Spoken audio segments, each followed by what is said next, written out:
O Senhor esteja convosco, Ele está no meio de nós. Proclamação do Evangelho de Jesus Cristo, segundo Lucas. Glória a vós, Senhor. Naquele tempo, Jesus disse aos discípulos: um homem rico tinha um administrador que foi acusado de esbanjar os seus bens. Ele o chamou e lhe disse: que é isto que ouço a teu respeito? Presta conta da tua administração, pois já não podes mais administrar meus bens. O administrador então começou a refletir: o Senhor vai me tirar a administração. Que vou fazer? Para cavar, não tenho forças. De mendigar, tenho vergonha. Já sei o que fazer. Para que alguém me receba em sua casa quando eu for afastado da administração. Então ele chamou cada um dos que estavam devendo ao seu patrão e perguntou ao primeiro: quanto deves ao meu patrão? Ele respondeu: 100 barris de óleo. O administrador disse: pega a tua conta, senta-te depressa e escreve 50. Depois ele perguntou ao outro: e tu, quanto deves? Ele respondeu: 100 medidas de trigo. O administrador disse: pega a tua conta e escreve 80. E o Senhor elogiou o administrador desonesto, porque ele agiu com esperteza. Com efeito, os filhos deste mundo são mais espertos em seus negócios do que os filhos da luz. Palavra da salvação. Glória a vós, Senhor. Meus irmãos e minhas irmãs, hoje a igreja celebra São Carlos Borromeu, bispo. Ele nasceu na Lombardia no ano de 1538, depois de ter conseguido o doutorado em teologia. Foi nomeado cardeal pelo Papa Pio IV, que era o seu tio, e eleito bispo de Milão. Foi um verdadeiro pastor da igreja no exercício desta missão. Visitou várias vezes toda a diocese, ele convocou sínodos e desenvolveu a mais intensa atividade em todos os setores para a salvação das almas. É preciso notar isso. Ele se dedicou inteiramente para a salvação das almas. Eis como é que um bispo ele deve viver nessa expectativa, nesse desejo de salvar almas. Ele morreu no dia 3 de novembro de 1584. Pensamos a São Carlos Borromeu, que se dedicou tanto pela salvação das almas e também pela renovação dos seminários, na dedicação dos ensinos e tudo mais, que ele possa interceder nesses tempos que nós estamos vivendo pela igreja. Hoje nós nos deparamos com um evangelho assim meio estranho, não é verdade? Quantas vezes você já deve ter ouvido este evangelho? Nós já explicamos, nós sacerdotes, e toda vez que se ouve, a pergunta fica: mas por que Jesus está elogiando esse administrador que agiu com desonestidade? Primeiro, ele já não estava exercendo bem o seu trabalho, e por isso o patrão manda despedi-lo. É justo. A pessoa, quando não está fazendo o trabalho que lhe cabe, é justo então ser advertido. E depois de ser advertido, se continua do mesmo jeito, então é justo. Se não quer trabalhar, então não vai embora, porque tem uma fila muito grande de pessoas querendo trabalhar. Agora veja o que é que ele faz. Quando o patrão disse que vai mandá-lo embora, ele começa a refletir. O senhor vai me tirar a administração. O que vou fazer? Aí começa a preguiça por parte dele, tá vendo? Para cavar não tenho forças. De mendigar tenho vergonha. Porque será que ele não tinha força mesmo para cavar? Mendigar ele tinha vergonha. Olha só, já sei o que eu vou fazer. Para que alguém me receba em sua casa quando eu for afastado da administração, eu vou chamar as pessoas que têm dívida aqui e aí eu vou arrematar essa dívida da seguinte forma: se ele deve 50, então eu vou dar para ele pagar apenas 30 e assim por diante. Estou usando aqui as minhas palavras para nós entendermos. Aí o patrão olha para aquele homem e diz assim: bandido desperto, hein? Que homem esperto. Está vendo que Jesus está dizendo? Que homem esperto. Então, uma vez que ele sabia que ele ia ser mandado embora, então ele chama as pessoas ali, faz essa falcatrua, porque não deixou de ser uma falcatrua que ele estava fazendo, para quando ele estivesse fora, desempregado, ele fosse atrás das pessoas e as pessoas iam ajudá-lo também. Está vendo que esperteza? É isso que Jesus está elogiando, é a esperteza. Ele parou para pensar. Você entendeu? Ele disse: eu vou ficar na rua. Então, eu não vou perder tempo, não. O que é que eu devo fazer? Tá vendo? É essa forma, essa maneira de se perguntar: o que é que eu devo fazer, então, já que eu vou ficar na rua? Pensou, chegou a uma conclusão. Jesus disse: que homem esperto.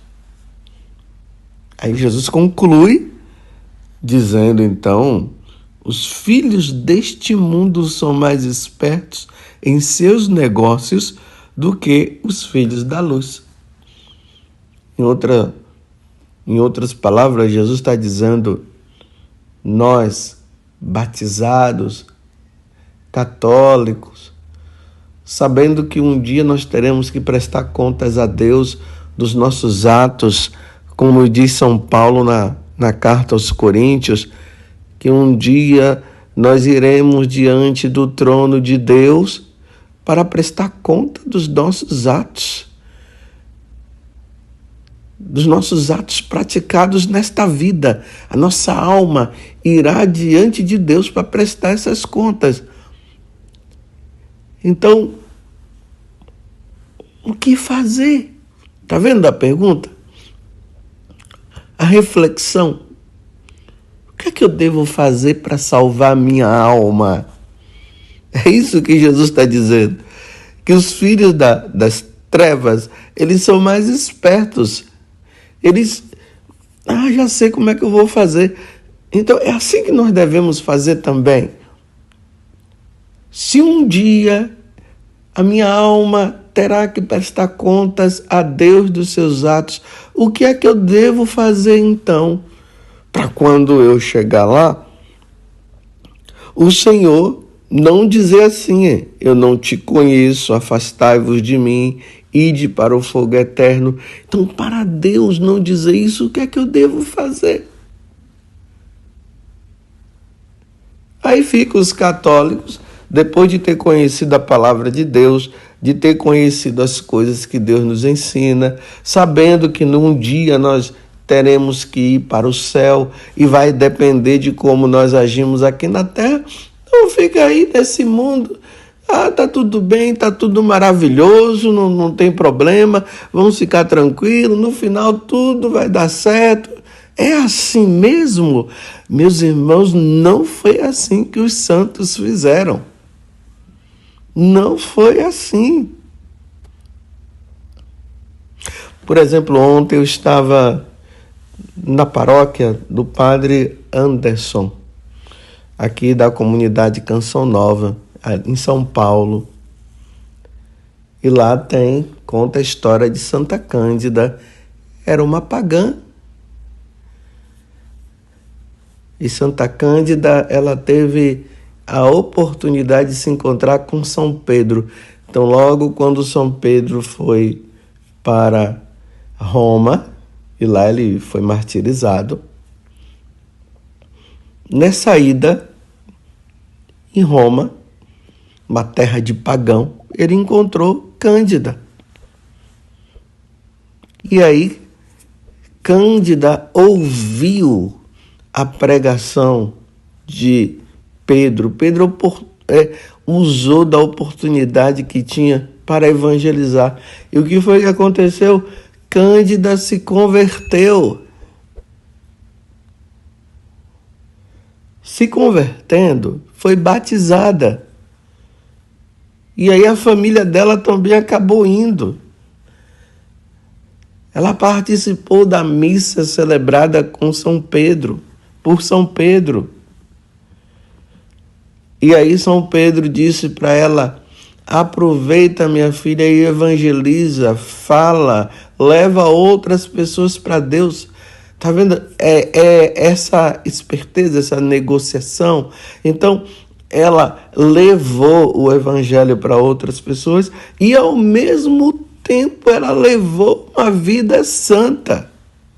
E aí explodiu o imperador Nero, que começou a perseguir todos os cristãos, onde São Pedro foi morto, Paulo foi morto por ele.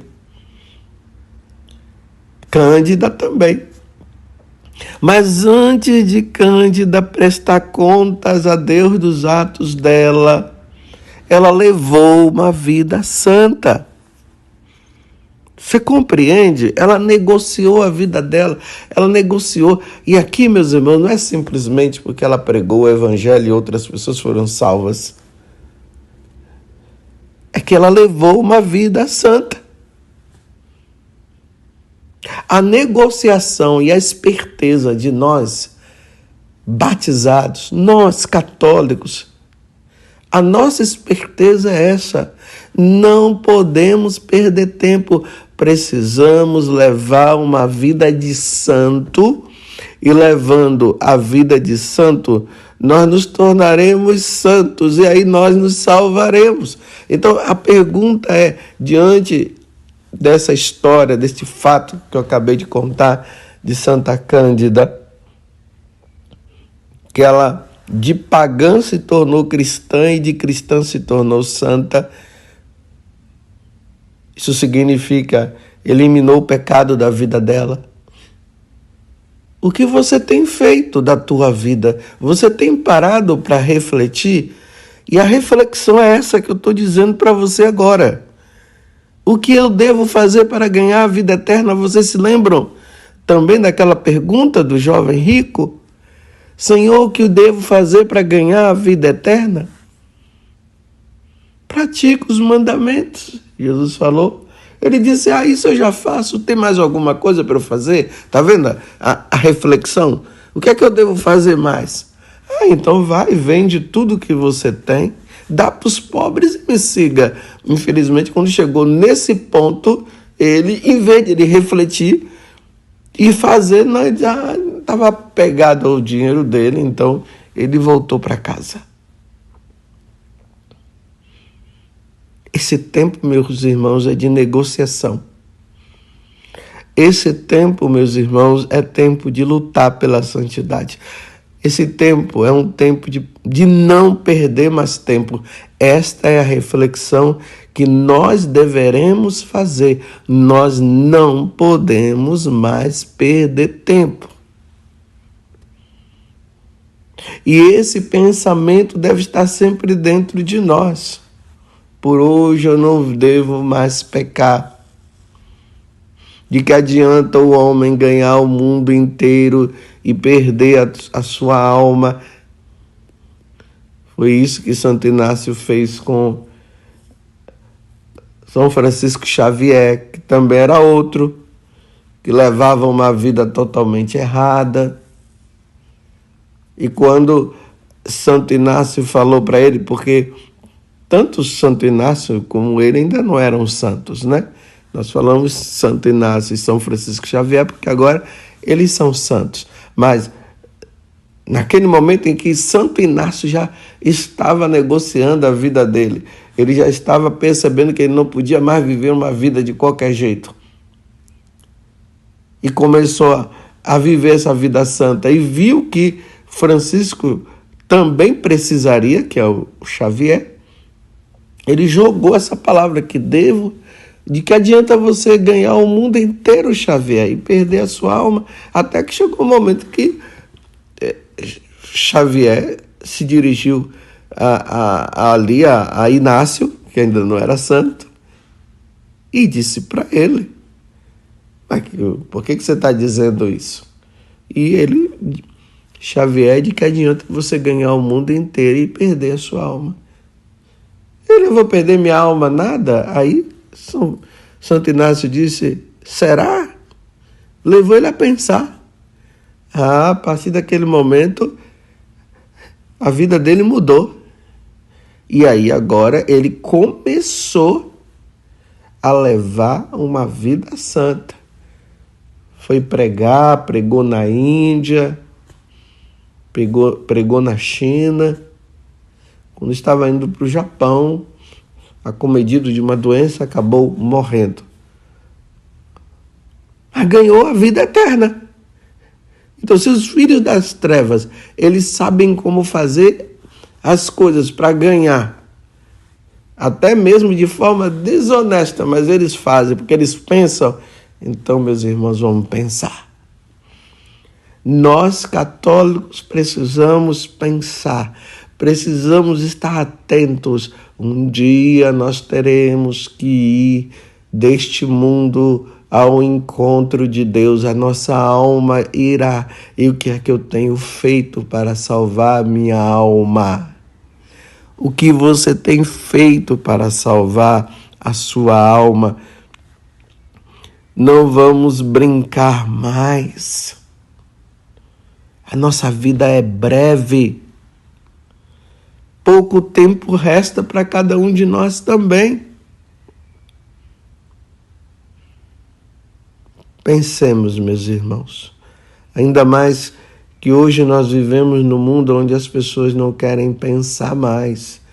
Vão fazendo assim, vai levando a vida de qualquer jeito. Vai levando, né? Já pensou se aquele homem da parábola que Jesus acabou de contar, ele tá bom, ele vai me mandar embora, aí tá bom, aí vai, agora tô na vida aqui, entrei numa situação, acabou, e ficasse ali. Não, ele disse: olha, mendigar eu não vou conseguir não, cavar também não vai dar certo, mendigar eu tenho vergonha, já sei, vou chamar essas pessoas aqui, vou ajudar elas para depois elas me ajudarem também, no momento em que eu mais precisar. Encontrou a forma. Encontremos, meus irmãos, a forma de nos salvar. Vida de oração, penitência, seguimento dos mandamentos da lei de Deus, os sacramentos, boas leituras, leituras da vida dos santos, leituras relacionadas aos ensinamentos da igreja. Não podemos brincar, uma boa confissão. Escreve lá como é que você deve viver. Olha, para eu ganhar minha salvação, eu vou fazer isso.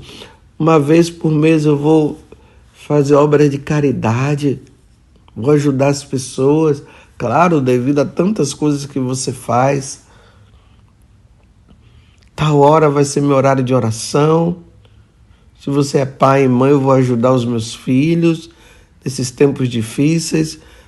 Se você é casado, vai ser fiel à sua esposa. E se você é casada, vai ser fiel ao seu esposo. Eu, como sacerdote, tenho os meus horários de oração, os meus horários de vida com Deus. Quando acontecer de eu ter algum problema com alguém, ir lá e resolver. Você entendeu?